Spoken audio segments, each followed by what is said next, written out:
second half of Sangha night, and we've got a bit of a treat for you tonight because we have an interview with Arthapriya.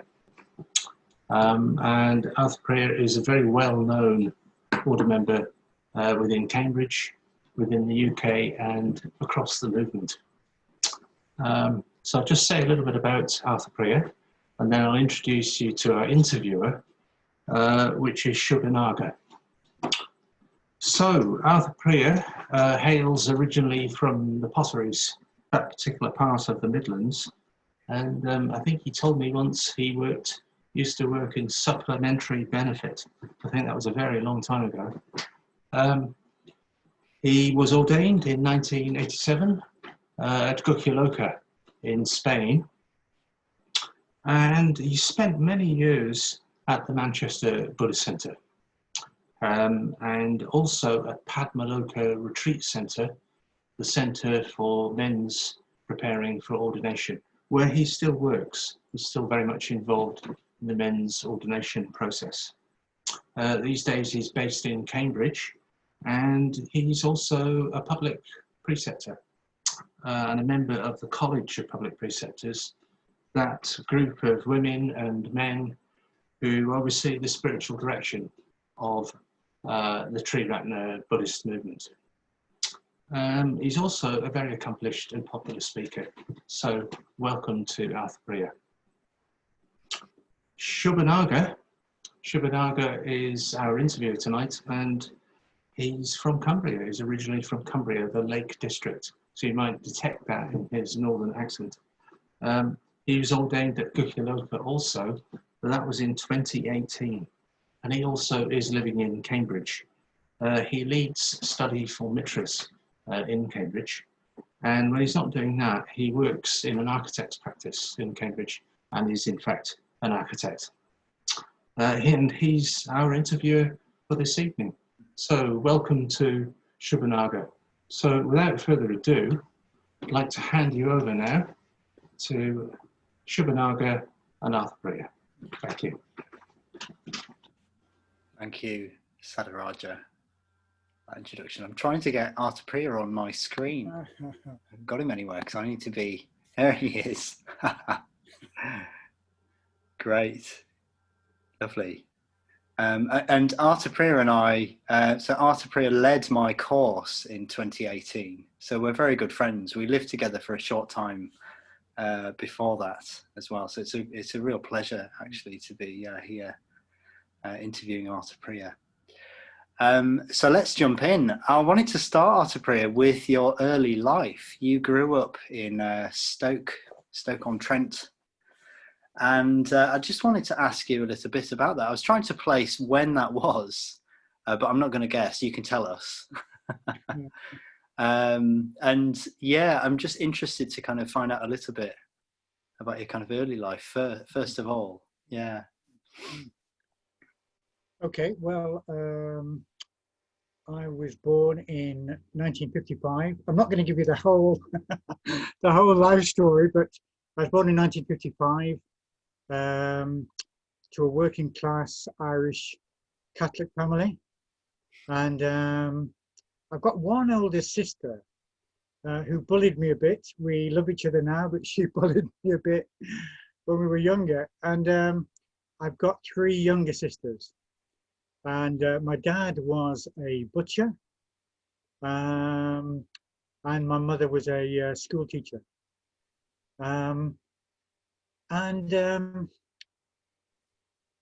Stoke-on-Trent, it was in a way, it had lots of coal mines and lots of factory making pottery, and it was a thriving industrial town. It's not like that anymore, but that's what it was like when I was growing up. Yeah. One thing that I remember when I was growing up too, I lived in Wolverhampton for a few years, and we used to have smogs. I don't know whether anybody here tonight remembers smog, but it was like a foggy night, and the coal smoke would get trapped. And one particular year when I was very, very young, lots of people died of bronchitis, I think. but yeah, I remember the smogs. You couldn't see your hand in front of your face. That's a very strong memory from very early childhood. And you mentioned you were born into a Catholic family. Yeah. I know that's part of your sort of earlier life, isn't it?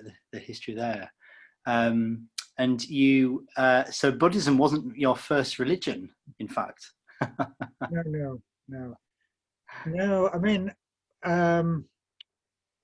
back in the day, the Catholic community was very, very kind of cohesive. You just socialized with other Catholics. Everybody went to Mass on a Sunday, and you had to get early to Mass to get in. So there would be 3 Masses on a Sunday, and we used to travel up the road. We didn't used to go to our parish church. We traveled up the road because there was a fast sermon on a Sunday, and we could get out quickly. So we used to travel to that particular church, and oh yeah, I was very devoted Catholic. I wanted to be a monk from the age of 7, and that stayed with me right until when I was 15. I went away to train for the priesthood, and that's a longer story. You might ask me about that, but that is a longer story. Well, I did want to ask you about that actually, because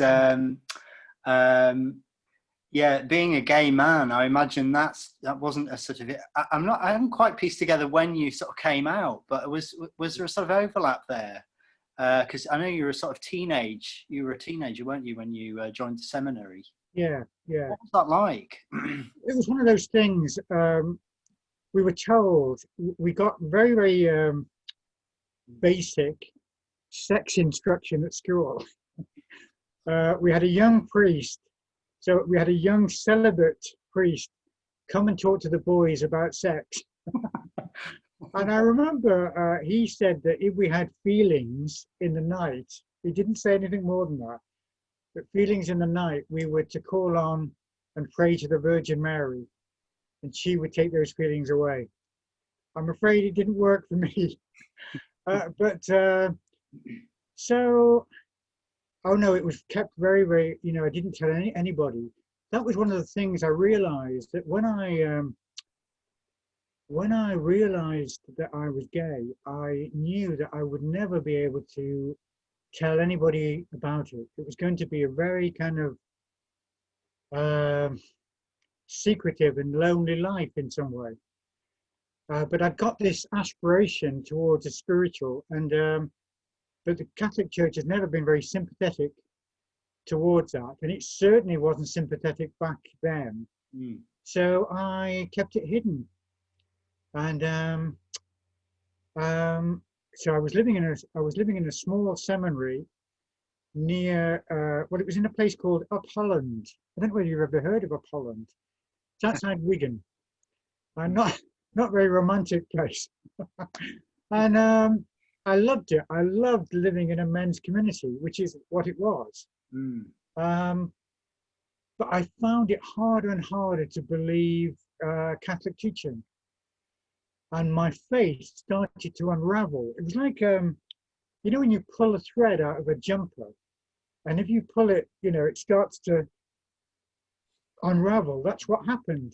I desperately wanted to believe, but I couldn't believe in what I was being taught. And that was quite traumatic, because I'd wanted to live a spiritual life from the age of 7, and I was 15.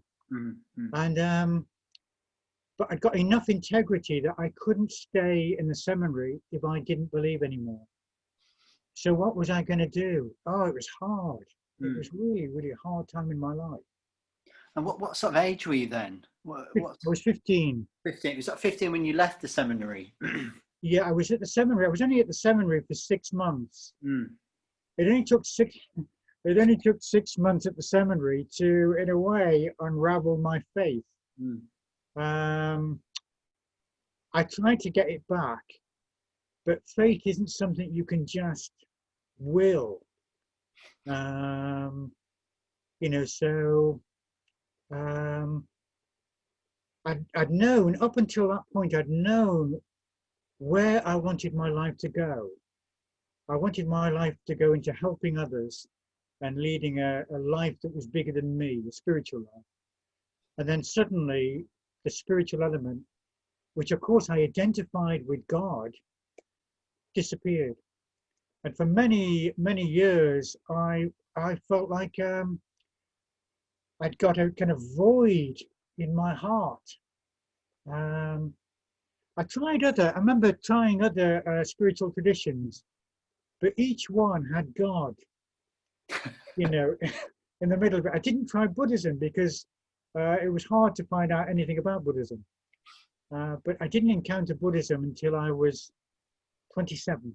That's right. Okay, yeah. I hadn't pieced that together exactly, the age you were, but I was interested to know actually what happened next in between, because I know you did sort of I want to call it social work. That's probably the wrong phrase, but you really got into sort of social issues, didn't you, for a while?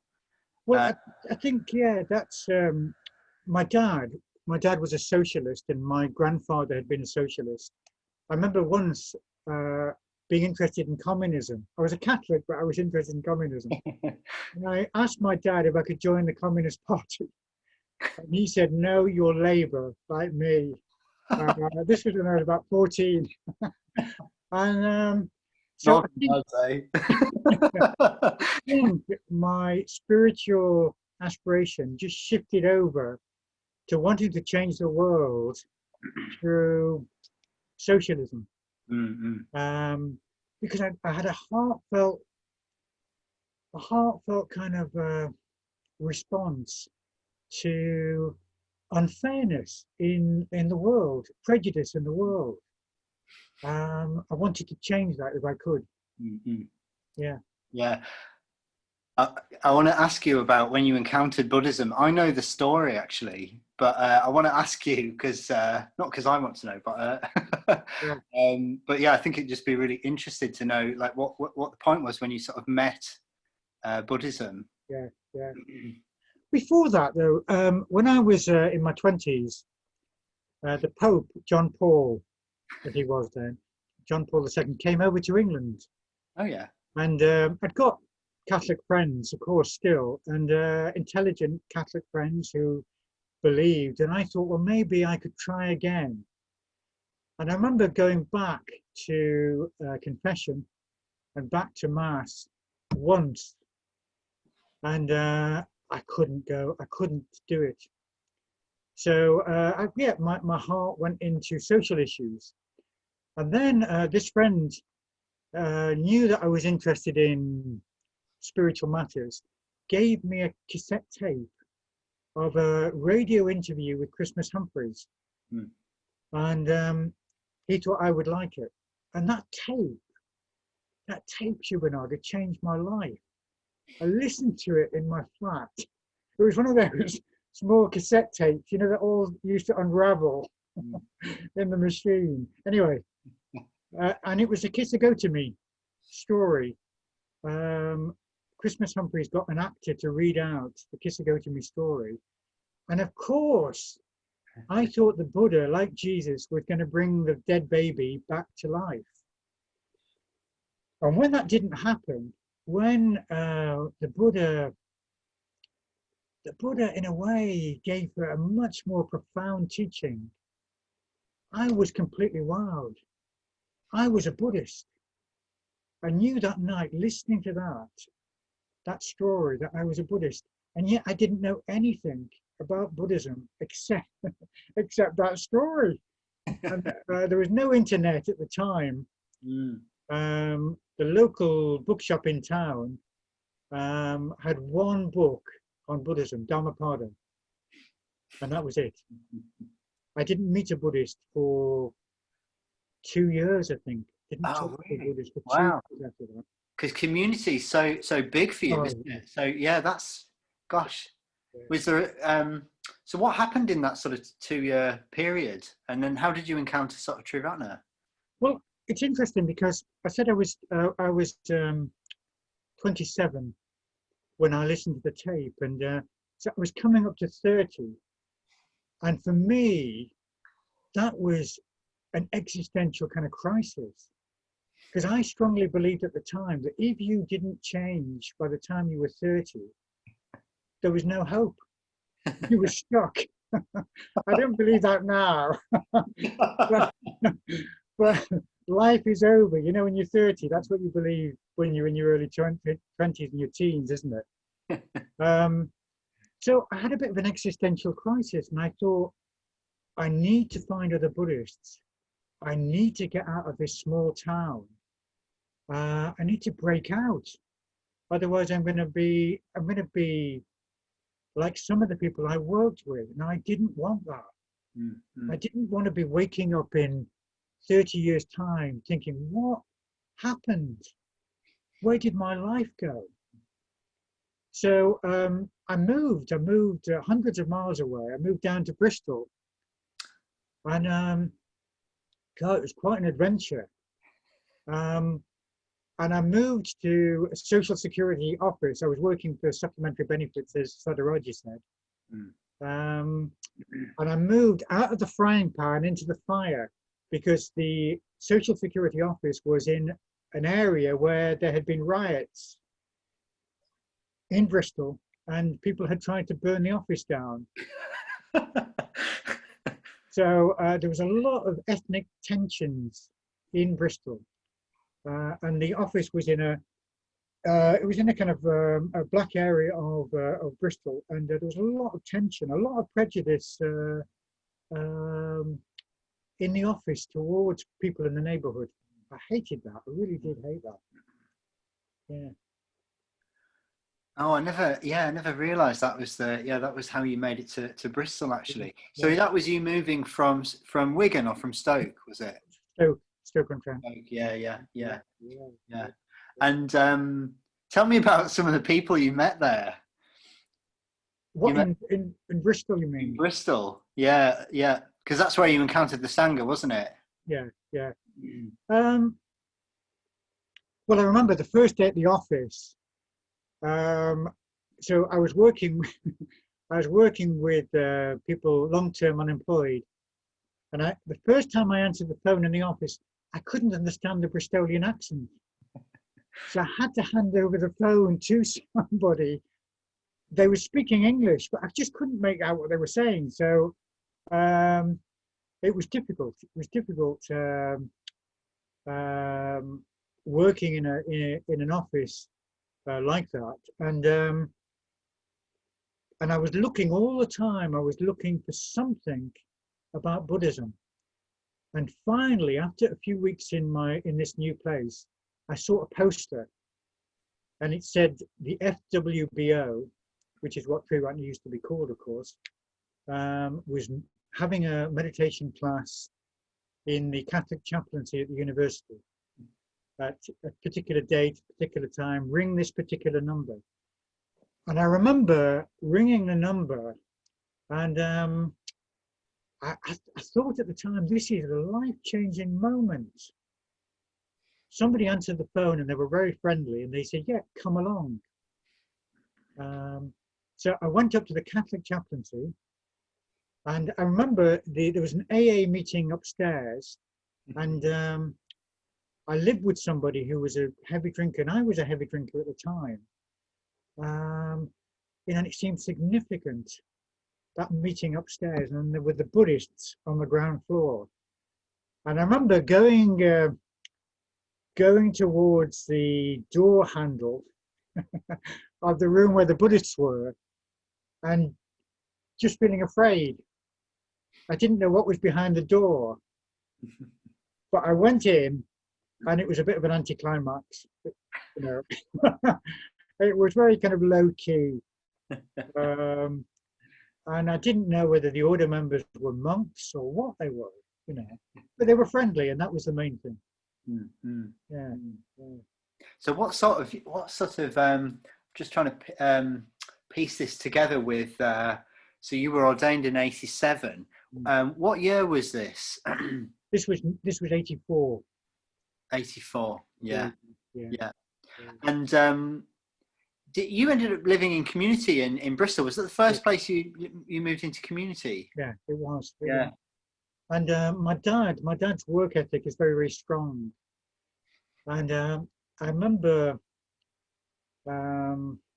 this is sometime after I moved into the community, talking to my dad about giving up my job. And I expected a real argument about it. And it would be based on him caring, but it would still be, difficult. And I remember, I'll never forget, he said to me, "Son, is this going to make you happy, leaving your job?" And I said, "It is going to make me happy. I'm not happy there." And he said, "You must do what makes you happy." And I'll never forget that. I'm deeply grateful to my dad for being so understanding. Yeah. Anyway, I got involved in the movement, and I was so excited.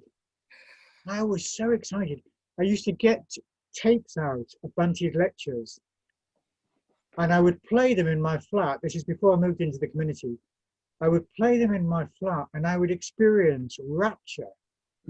I'd experience kind of shivers, up the back of my neck as I listened to these Dharma talks. Oh, Shubhanaga, I felt like I'd stumbled out of a desert into an oasis. I couldn't believe my luck. And the more I heard about Buddhism, there was no God. Being gay was no problem. Friendship was the whole of the spiritual life. This is what I was told. Friendship that was so important to me was the whole of the spiritual life. Ethics, the Buddhist attitude towards ethics just seemed, I don't know, it just seemed in a way so simple and yet so revolutionary that it was all to do with the mind. Mind was primary. It was all new to me. I was discovering, I was learning things, again, every day. It was wonderful. It was wonderful. So you mentioned Bhante. That was an area I wanted to draw you out on, actually, because I know you as a sort of Sangha expert, and you're a sort of really loyal disciple. He ordained you, and I remember from our discussions. You're just very, very sort of loyal to him. When was the first time you met Sangha? I think it was. I think it was in 1984. I went on the summer retreat, and it was the first time I'd been on the retreat ever. I'd done day retreats at the centre, and a day retreat. Oh, that was a big thing. That really changed me. But I was going to go on a 10-day retreat, I think, and it took some negotiating with my partner. I was going to not go on holiday, but I was going to go on this 10-day retreat, so that had to be carefully negotiated. And I remember turning up at Pamaloka Retreat Centre, and the first hour or so, I thought, "Oh God, no!" It was like school. It was like a boarding school. That was my first response. But that soon went away because people were so friendly. And I asked if I could see Bhante. And I spent a couple of hours with him. And I remember trying to relax when I was in the room. And I couldn't quite relax into the back of the chair, but 2 hours passed very, very quickly. And I was tempted. I remember being tempted at that meeting, tempted to ask for ordination, but I didn't. I didn't. I couldn't quite get there. But I did ask Bhante for some advice, some relationship advice, and some work advice. And I said I really wanted to finish with my relationship and move into the community. and give up my job. That's what I wanted to do, but I wanted him to tell me to do it, so I needn't take responsibility. But it didn't work out like that. He said to me, you need to be kind with your partner. When you get involved in Buddhism, it's a big thing for them. If they're not interested, you know, and it's a big thing. You know, you've got this wonderful thing.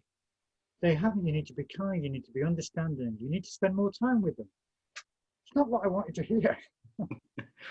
And then I said, well, what about my job? You know, and he said, oh, in your job, you could make a big difference.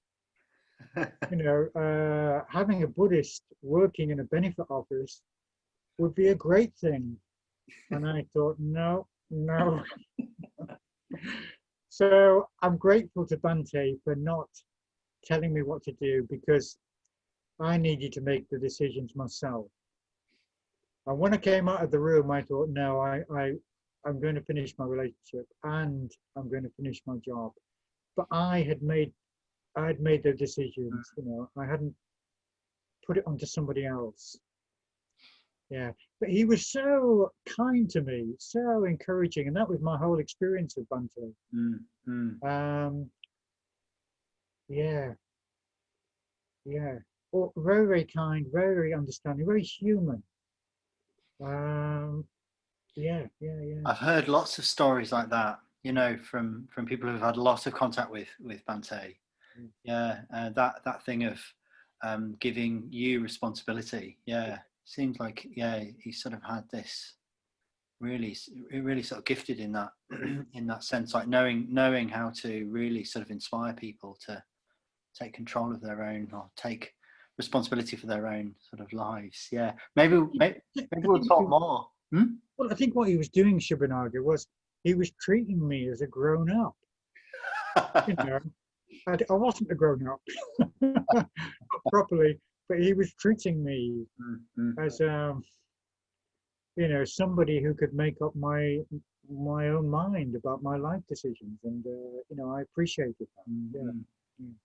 I've heard you say before that you felt like what you've been given is a gift. I've heard you say on a number of occasions that you've been given a sort of gift, and I'm presuming that's sort of largely down to Bhante, is it? Or was there other people you've been in contact with who've sort of helped you? I mean, you've helped me in my Dharma life, so I want to sort of ask about that sort of area, particularly because we're talking about this sort of early part of your sort of. I would say you have helped me. Well, you have, and I've been helped by so many people, you know, in my Dharma life. I mean, Bhante stands out. You know, he saved my life. That's what I feel. He really saved my life, and because I think you can sort of die of meaninglessness. You know, you carry on living in a way, but unless you've got meaning in your life, as we heard from Jnanavansha a couple of weeks ago, unless you've got meaning in your life, it isn't life. And Bhante, by setting up the movement in the way that he did, by teaching the Dharma in a way that was accessible for me, because I couldn't have become sort of an Asian Buddhist. You know, and he was true to the teachings of the Buddha as well. It's such a gift, and the more I practice the Dharma, the more I see what I've been given by him. But I think I was given a lot by my early teachers, and I wasn't easy to be around, because I think part of me wanted to be ordained and part of me didn't. You know, and I thought, I don't need the order, you know, I don't need the order to live a Dharma life, because if I accepted that I did need the order, then I'd have to join it and have to help out, I'd have to contribute, and I was torn, you know, with that. But yeah, my first community, living in my first community was such a boon, and we led such simple lives, Shubhanaga, because there was no television, There were no computers. There was no internet. There were no mobiles. We just had a record player and a box of St. John's Passion, Bach's St. John's Passion. That was the only, that was the only, records we had. I remember you once telling me you went up to Padmaloka and you slept on some bubble wrap. That's right. That's right. I mean, this is quite a long time ago.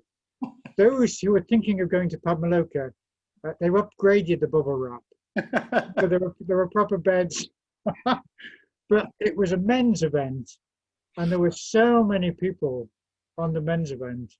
And so I slept under the stairs in the main house with somebody else on bubble wrap. I don't know whether Sadarajya has tales like that, but that was okay. We were young. I mean, I was one of the older ones at 28. And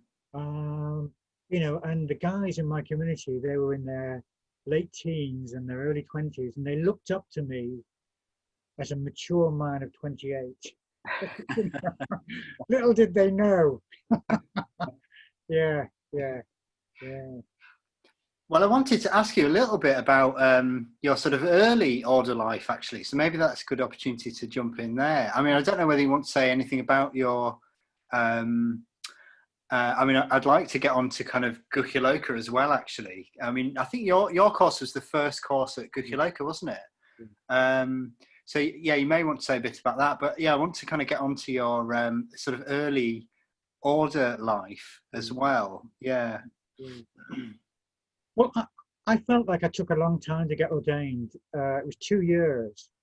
And I wanted to be ordained, I think, as soon as I asked.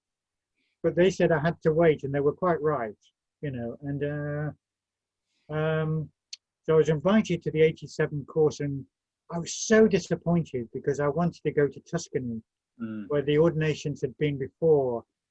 And I'd been on Italian art courses, and I was really looking forward to going to Rome and Florence. And we were going to go to this place near Benidorm. This is how it was described. And but I'm so glad that I did go, because it's our place, and I've been back so many times. It's my spiritual home. And of course, Bhante did the ordinations, came out and did the ordinations. And I remember the day of my ordination, sitting on one of the high places in the valley, sitting on one of the high ridges and thinking, my life is going to be different from tonight. I just felt that. I didn't know how, but I just felt that. And that's all I wanted to do, to give my life to the Dharma. And I got ordained, hated my name for years, actually. Isn't it silly? It's really silly, but I did. And did you say why? I didn't like the sound of it. Yeah. And I was going to ask Bhante to change it. In fact, I asked him what the Pali for it was, and it was even worse than the Sanskrit. So I dropped that. But the time around my ordination was so happy that in some ways I could hardly bear it. I'd never experienced that depth of happiness. I just wanted to feel ordinary again. Anyway, when I came back from ordination, I felt like Superman, and I hit the wall. I thought that having one of these, having a kesa, would get rid of all my bad habits and my old conditioning, but it didn't. They came back, and I realized I needed spiritual friendship. I needed just to carry on practicing, that it was going to be the long path. It wasn't going to be the short path. But I've never regretted getting ordained. I've had hard times, as we do in human life and in Dharma life, but I've never regretted it. Yeah. We've got 10 minutes left. We haven't got so long. One area I did want to get onto was, you mentioned it, you've been out to Gukhiloka so many times. I think on my course, it was the 8th, I think. And you even did another course later that year. So presumably this year is the one that was going to be cancelled. That would have been the 10th. Yeah. I don't know. I just, in a way, I just want to sort of, in a way, I just want to kind of sort of draw you out on that. I mean, that spanned the whole of your sort of order life, hasn't it? And I presume you've been sort of before you were leading courses, you were sort of supporting courses as well. So I don't quite know what the question is that I want to ask you, but I think it's something to do with your inspiration. I know that it's a really sort of important part of your life.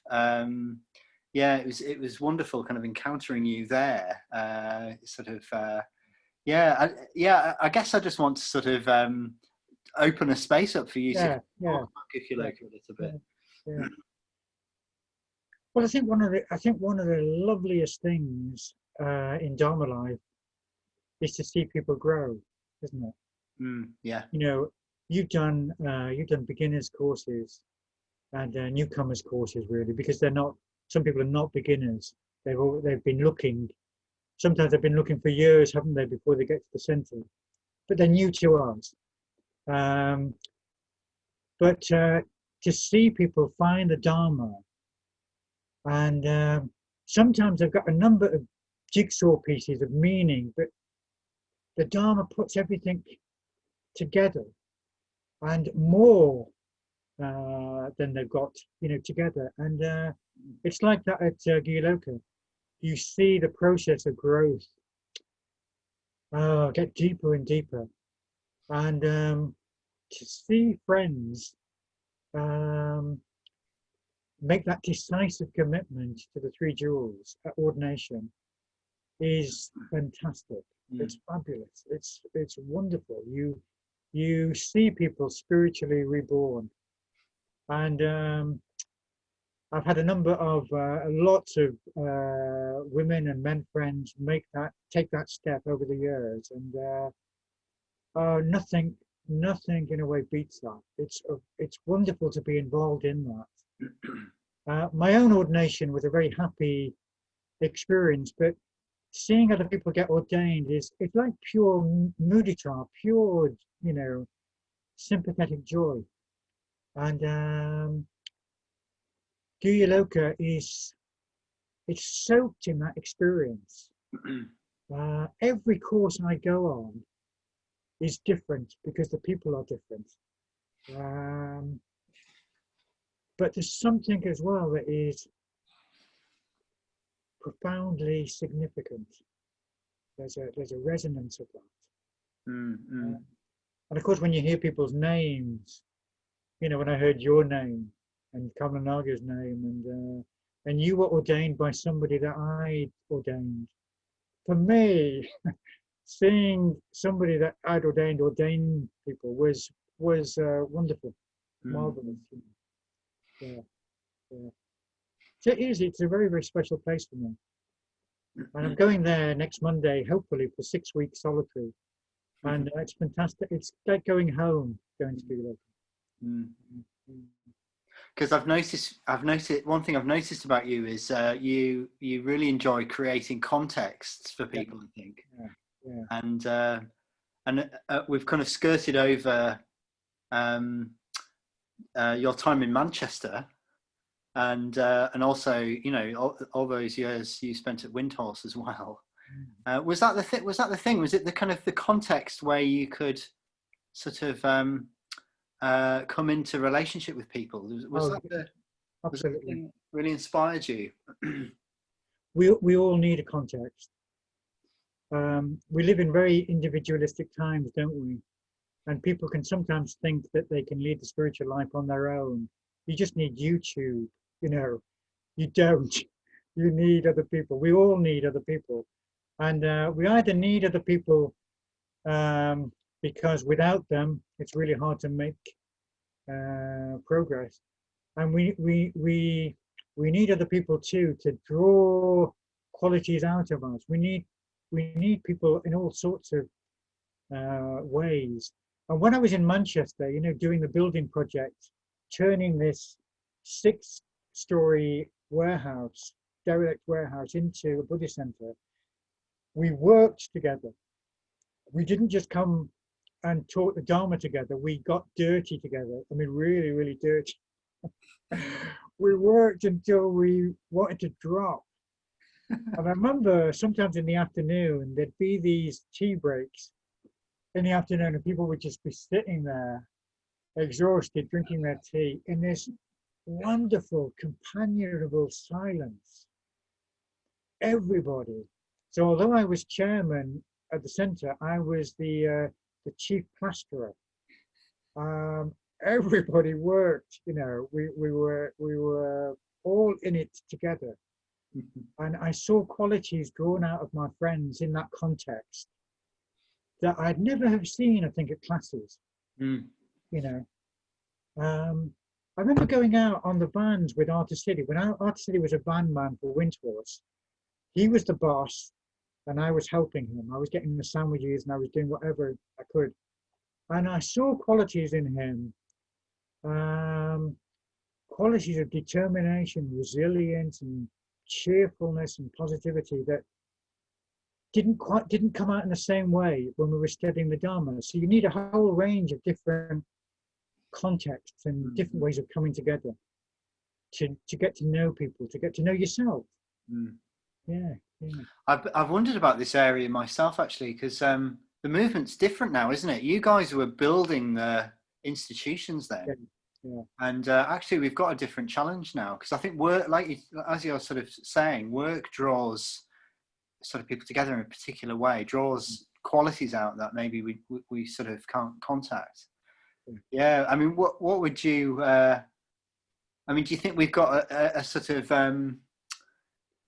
what's the sort of equivalent, I guess, now for the movement nowadays? It's sort of maybe in a way sort of more challenging to sort of build a community. I mean, particularly in these times of the pandemic. But you know, it's interesting, isn't it, that in Sheffield, Amla City, who used to live in Cambridge, is very, very involved in the Dharna Cafe project. Manchester, Sangha, again, who was at Windhorse and lived in Cambridge, is very involved in changing the cafe in Manchester into a venue for drawing people in. A kind of no alcohol bar, I think, and a tea place it's going to be.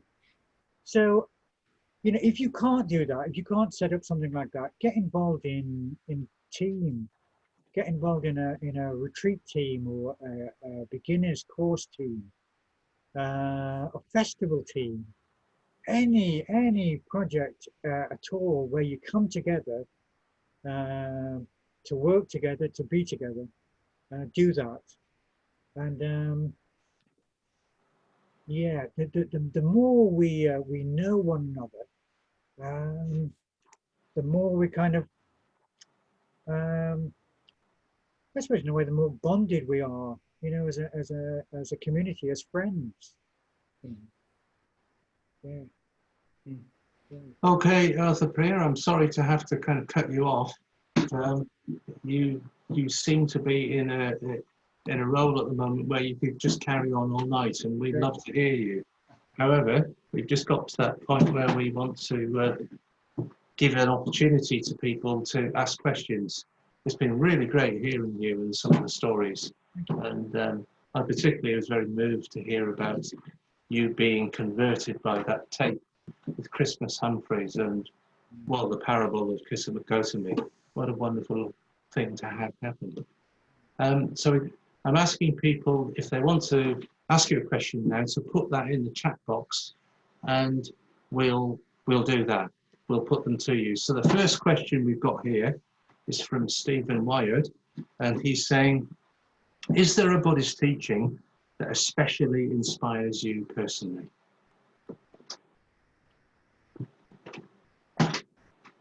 Oh gosh,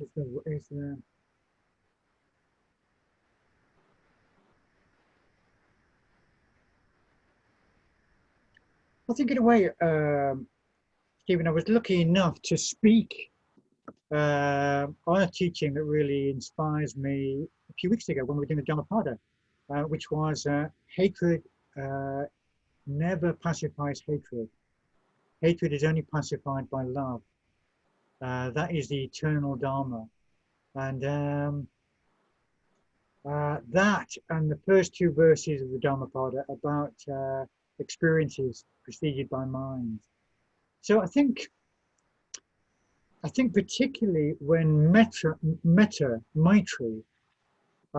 is seen as a doorway into wisdom, a doorway into kind of liberation, that really, really touches me.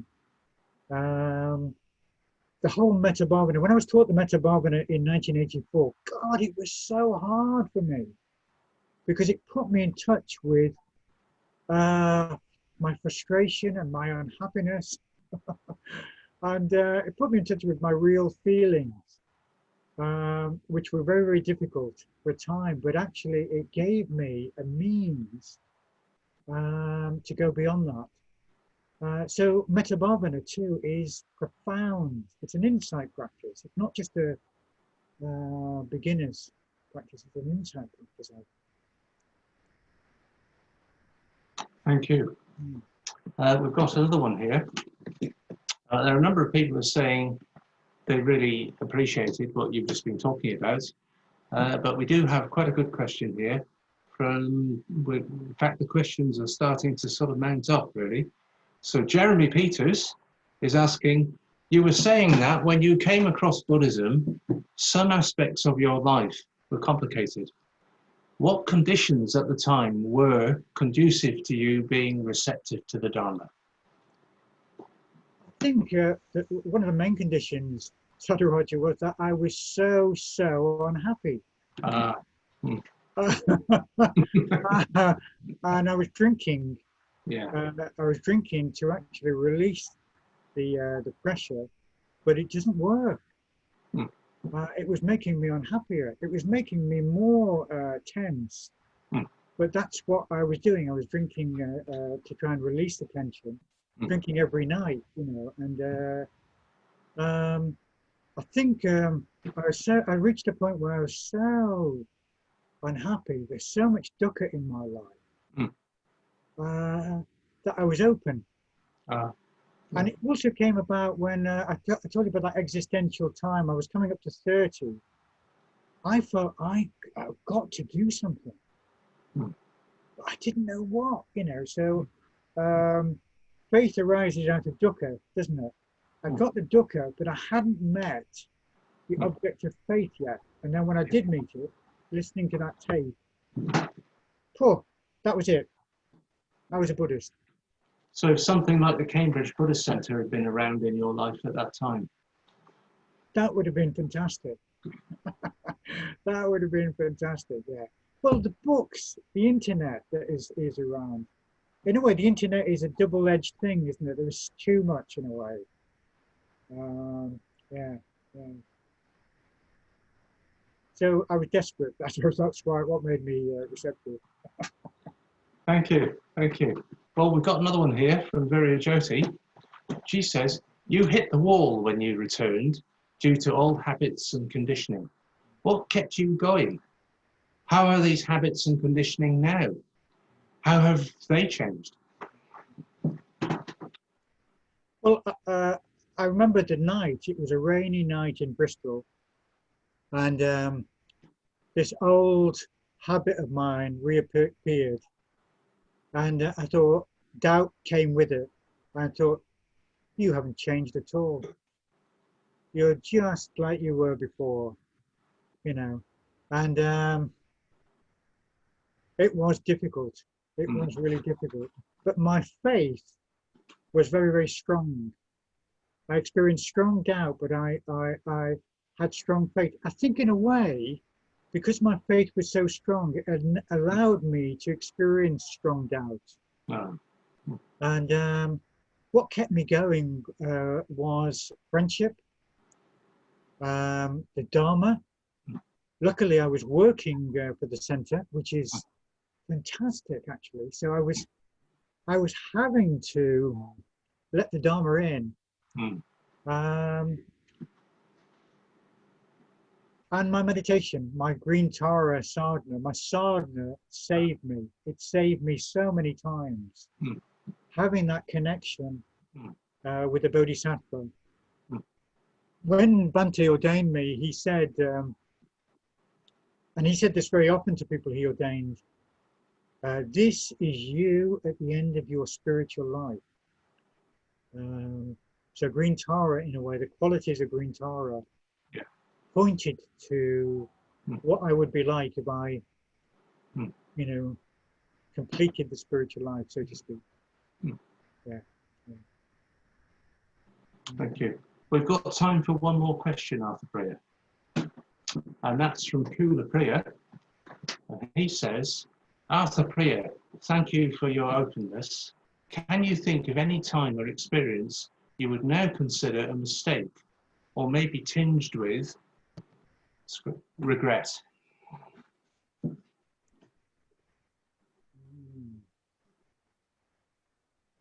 Yes, I can think of something. A few years ago, during the building project in Manchester, it was the hardest time of my life. Not just my Dharma life, my life. I was chairman, I was Mitra convener. At one time, I was women's Mitra convener as well. And all at the same time. And I was chief plasterer. The centre occasionally was getting near bankruptcy. It was difficult. Yeah. And under those pressures, I think, but I must take responsibility for this, I fell out with another order member. And my pride got in the way of me seeing my part in that. So I deeply regret that. I deeply regret letting pride blind me to taking responsibility for my part. And after I became aware of this, I couldn't believe I'd been so stupid. But that's what it's like when we're in the midst of unskillful emotion, isn't it? We don't see. And perhaps I didn't, not perhaps, I didn't want to see. So yes, I regret that. I regret. But I'll just say that I really am glad that I confessed and I apologized as fully as I could. I put it right. So you're going to make mistakes in your Dharma life. Yeah. You're going to make mistakes in human life. Put them right. Apologize. Confess. Can I just finish by saying, very, very quickly, thank you, Shubhanaga, for interviewing me. It's lovely to do that with you, who I'm so fond of, and great. So thank you for that. Thank you very much for that. And thank you, Sadharajan. Well, I would like to thank Shubhanaga as well for really drawing Arthapriya out so skillfully. I think you did a really excellent job. I really appreciated that. And of course, it was a complete delight to hear. There was a lot of stories there I'd never heard, and some of them very, very moving. I think you really communicated your experience right up to the present day, Arthapriya. So it was a real treat. And I think we've started off this whole series of upfront and personal very well. So thank you a lot, Arthapriya, for that. And thank you, Shubhanaga, once again for a really uplifting evening. Really, really good. And thank you also to our questioners for giving us some good questions too, which